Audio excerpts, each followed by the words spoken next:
Hej unger, har I nogensinde kigget op på himlen og undret jer over, hvordan universet egentlig hænger sammen? Nu skal I høre en historie om en dreng, som gerne vil finde svaret. I dag skal vi nemlig høre lidt om solsystemet. For mange år siden stod en lille bondedreng, Johannes, på sin fars mark og høstede korn. Det var hårdt arbejde, for solen bagede ned på ham, så Johannes holdt tit en pause.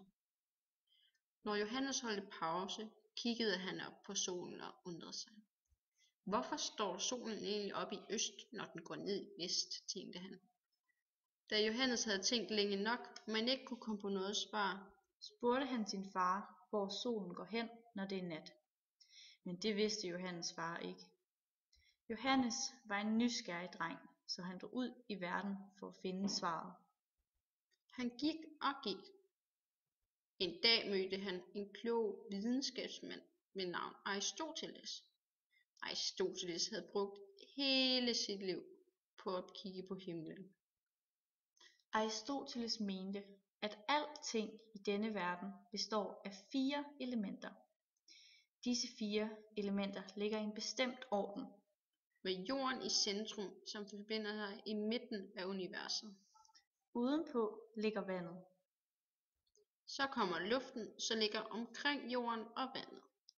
Og til sidst ilden, der kan stige op over jorden, vandet og luften. Efter de 4 elementer kommer planeterne og solen, som drejer rundt om jorden.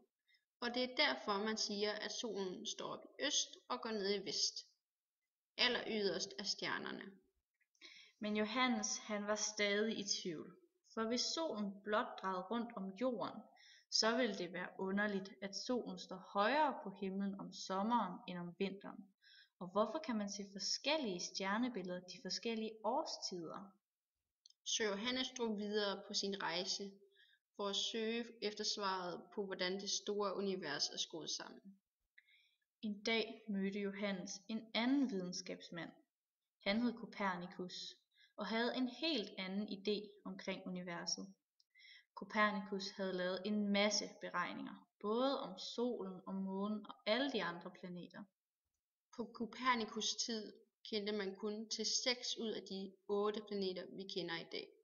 Det var Merkur, Venus, Jorden, Mars, Jupiter og Saturn.